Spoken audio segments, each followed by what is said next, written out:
কে তুমি মা বলো না মা। প্রাণ ভরা ভালোবাসা নিয়ে আমার আজকে চলে আসা উদ্দেশ্য একটাই, জেনে রাখো সবাই, সকলের মঙ্গল চাই সর্বদাই। সর্বদাই মঙ্গল চাইতে গেলে সকল জাতক জাতিকা, তারা তো আর কেউ নয়, তারাই আমার মেয়ে, আমারই ছেলে। তো তাদের তাদের কল্যাণের জন্য, তাদের মঙ্গলের জন্য আমাদের যেটা করতে হবে, আমাকে যেটা করতে হবে, ঈশ্বর আমাকে যে দায়িত্ব দিয়েছে, সেই দায়িত্বটি হলো প্রতিদিন গাইড করা। ছেলে মেয়েরা রোজ বাইরে বেরোচ্ছে, কাজ করছে, কোনো কোনো ছেলে মেয়ে বাড়িতে বসে কাজ করছে, কেউ পড়াশোনা করছে, কেউ বা ঘর সংসারে কাজ করছে। প্রত্যেকেই সকালবেলায় যদি জেনে নিতে পারো তোমরা যে আজকের দিনটা কেমন যাবে, কোন দিক থেকে সাবধান হতে হবে। প্রতিদিন তো সকলের সমান যায় না, কোনোদিন ভালো কোনোদিন মন্দ। মন্দটা হলে জেনে নেবো, নিয়ে সেই পথ থেকে নিজেকে সরিয়ে রাখবো, ভালোটা হলে সেটাকে গ্রহণ করব। এই ভাবনা নিয়ে আমার পথ চলা, এই ভাবনা নিয়ে আমার তোমাদের সাথে কথা বলা।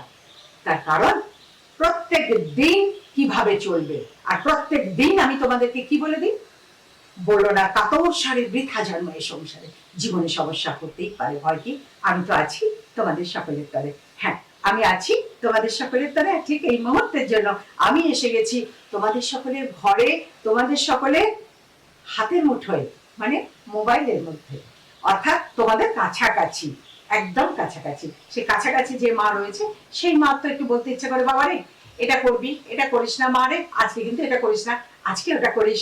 এইগুলো বলা নিয়েই তো কথা বলা, এই বলা নিয়েই পথ চলা। তাহলে আজকে প্রতিদিন যেরকম বলছি, দীর্ঘদিন থেকে চলছে সেই রাশিফল বলা, নিত্যদিনের প্রতিদিনের রাশিফল বলা, প্রতিদিনের আমার একটা কাজ, সেই কাজটা শুরু করছি আজ। প্রথমে বলছি মেষ রাশি। এই মেষ রাশির জাতক জাতিকাদের আজকের দিনে ভ্রমণ যোগ খুব ভালো আছে, তীর্থ ভ্রমণের যোগ আছে। ভ্রমণ যোগ ভালো আছে মানে বুঝবে, ভালো আছে মানে আজকেই বেরিয়ে গেলে তা নয়। ধরো ভ্রমণ যোগের জন্য টিকিট কাটার কথাটা ফাইনাল হলো, ডেট ফাইনাল হলো, অফিস থেকে ছুটি পেলে, কর্মের জায়গা ব্যবসার জায়গা থেকে একটা কারোকে বসিয়ে নিজে তুমি বেরোতে পারবে, তার একটা সুরাহাট আজকে হলো, সেই শুভ দিন আজকের দিন। আর তোমাদের নিজেদের বা যদি এজ বেশি থাকে পুত্র কন্যাদের বিবাহের জায়গা যেটা চলছে, সেই দিক থেকে আজকের দিনে বিবাহের বিষয় নিয়ে কথা বললে ভালো হবে, ভাবনাটা চিন্তাটা বাড়ালে ভালো হবে। আর চলাফেরায় একটু সাবধান থাকবে। তাহলে আমরা মেষ রাশির কথা বলে দিলাম।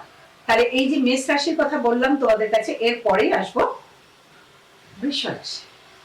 এই বৃষ রাশির জাতক জাতিকাদের আজকের দিনের জন্য ঠান্ডা লেগে কষ্ট পাওয়ার ভয় রয়েছে, সেখান থেকে খুব সাবধান থাকবে, নিজেকে খুব সাবধানে রাখবে।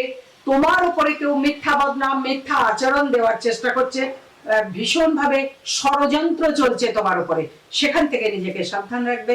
আত্মীয় বিচ্ছেদ, মতান্তর, অশান্তির ভয় রয়েছে, সেখান থেকে সাবধান থাকবে। তোমরা দেখো তো বাপু, তোমাদের এই আসন্ন বিপদ থেকে রক্ষা করার জন্য ভগবান আমায় যে শক্তি দিয়েছেন, আমার গুরুদেব মহাযোগী তৈলঙ্গ স্বামী স্বপ্নাদেশে দীক্ষা দিয়েছেন।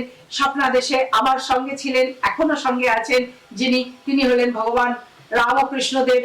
সেই তাদের নির্দেশে যে কাজ করি, কি কাজ করি বলতো, সেটা হলো হোম যজ্ঞ করি। এই হোম যজ্ঞ করে তোমাদের পরিত্রাণ, কারণ এই সংসারে ত্রিতাপ জ্বালায় জ্বলছে সকল মানুষ, এটাই সবাই বলছে। তো সেখান থেকে পরিত্রাণ কে করবে? মা করবে। কিভাবে করবে? হোম যজ্ঞ পুজো করে করবে। সেই কারণে হোম যজ্ঞ পুজো তোমাদের জন্য আমরা করি, আমি করি, এবং তোমরা সেটা দেখো, বোঝো এবং অংশগ্রহণ করার জন্য পথ খোঁজো। অবশ্যই আসবে রামকৃষ্ণ দিগদর্শন সেবাশ্রমে। এখানে হোম যজ্ঞ পুজো পাঠের বিষয় নিয়ে কথা বলা, আলোচনা করা, এবং যখন যে স্থানে যার জন্য প্রয়োজন, সে তার জন্য সেই ক্রিয়াটি করার জন্য বিভিন্ন পীঠস্থানে গিয়ে গিয়ে সেই পুজো হোম যজ্ঞগুলো করা হয়। এবার আসি মিথুন রাশি। মিথুন রাশিদের আজকে প্রণয়, পুরনো প্রণয় ঘুরে আসার ভয়, হঠাৎ কারোর সাথে প্রেমে জড়িয়ে পড়া, মিষ্টি কথা বলা, ভালো ফোন আসা, মানে মনে আনন্দ লাগার খুব যোগ রয়েছে। যারা ড্রয়িং আঁকা করছো তাদের জন্য খুব উৎসাহের দিন আজকে, তাদের জন্য খুব শুভ দিন। যারা গান বাজনা নিয়ে আছো তাদের জন্য আজকে খুব শুভ দিন। এবার আসি কর্কট রাশি। এই কর্কট রাশিদের জাতক জাতিকাদের ভীষণ ভালো সময় আসছে এখন, ভীষণ ভালো। কর্মের যত বাধা ছিল আস্তে আস্তে দেখবে কেটে যাবে। আজকের দিন থেকে সেই কাটাটা শুরু হলো, কর্মের বাধা কেটে যাবে, শুভ সংবাদ আসবে, মনে শান্তি আসবে, সন্তানের দ্বারায় মঙ্গল হবে, সন্তানের জন্য আনন্দ পাবে।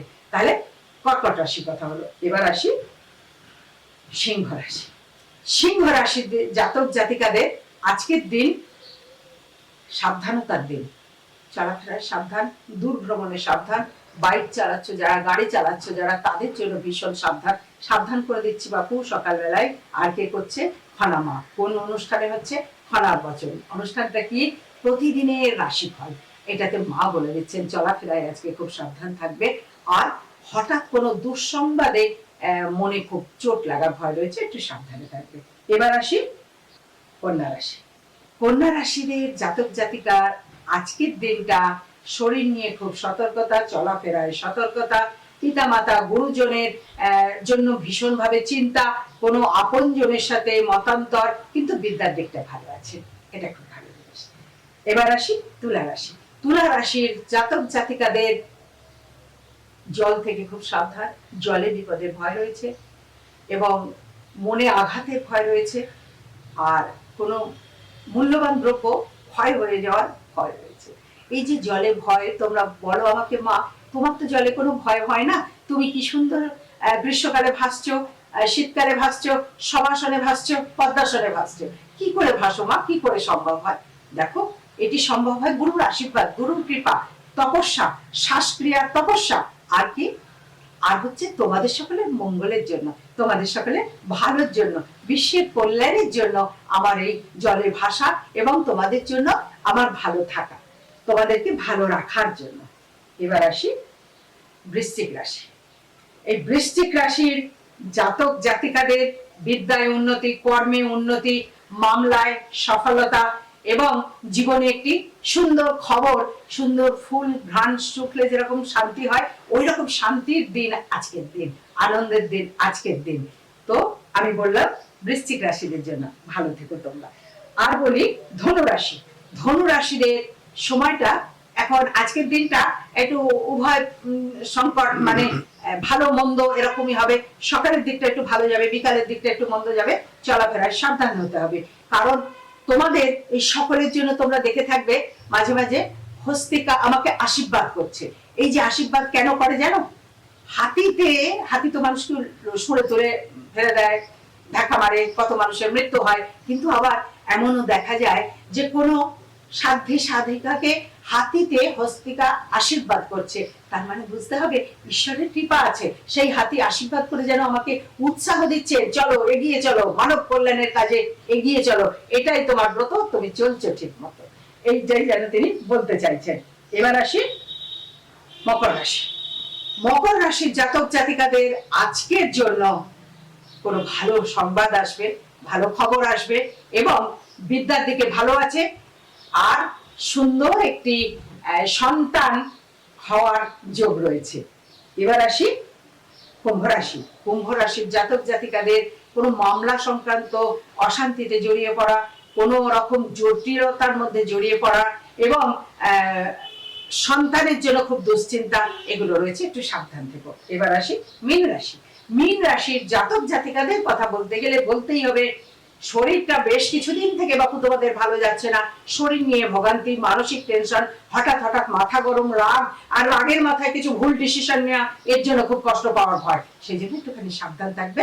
অবশ্যই আমি বলি সবাইয়ের জন্য, সব রাশির জাতক জাতিকাদের জন্য বলছি, সর্বদা পিতা মাতা গুরু গঙ্গা গীতা মনে রাখবে এই 5টি কথা। পিতা মাতাকে প্রাতঃকালে উঠে আগে প্রণাম করবে, গুরুকে প্রণাম করবে, গঙ্গা রক্ষা করার চেষ্টা করবে, গঙ্গা রক্ষার ব্রত নেবে, কাজ করবে, আর গীতা পাঠ করবে। তাহলে পিতা মাতা গুরু গঙ্গা গীতা প্রতিদিন একটুখানি হলেও প্রত্যেকে গীতা পাঠ করবে, একজন করবে, পরিবারের সবাই শুনবে। গীতা পাঠের দ্বারা নিজের জীবন সংশোধন করে সুন্দরভাবে এগিয়ে চলো। চণ্ডী পাঠ, গীতা পাঠ এবং সুন্দর পুজো পাঠ, এটাই তো আমাদের সনাতনী ধর্মের কর্ম এবং মানুষের কাজ করা সনাতনী ধর্মের কর্ম। তোমরা দেখেছো আমাদের আশ্রমে সনাতনী ধর্মের মূল কাজ হচ্ছে প্রত্যেকের দুপুর বেলায় অন্ন সেবা দেওয়া হচ্ছে এবং সংকট নাশিনী প্রতি মাসে একটি করে মঙ্গলবার সংকট নাশিনী মায়ের পুজো হচ্ছে। সবকিছুর সঙ্গে তোমরা যোগ এবং যোগাযোগ করার জন্য যে ফোন নাম্বারটা যাচ্ছে না, ওই ফোন নাম্বারে কি হবে, সম্পর্ক, সুন্দর সুসম্পর্ক গঠনের সুন্দর উপায়, সেখান থেকে যোগ আর যোগাযোগ হয়ে যায়। ব্যাস, আজকে এর মতন কথা বলা শেষ হলো। আমার মনের কথা বলে যাব আমি চলে, আবার আসবো ঠিক সময় বলে। তার কারণ তোমাদের ভালোবাসি বলে। বহু আশা নিয়ে আমি এলাম এই পৃথিবীতে, মানুষের মাঝে ভগবান আছে সেটি খুঁজে নিতে। তোমাদের সকলের চৈতন্য হোক, তোমাদের সকলের মঙ্গল হোক, মঙ্গলময় ঈশ্বর সবাই তোমাদের সঙ্গে থাকুন। তোমরা সকলে অনেক ভালো থাকো, অনেক ভালো থাকো, অনেক ভালো থাকো। বিশ্বের কল্যাণ হোক, বিশ্বের কল্যাণ হোক, বিশ্বের কল্যাণ হোক। ওম নমঃ শিবায়, নমঃ শিবায় নমঃ, ওম নমঃ শিবায়। কে তুমি মা বলো না মা।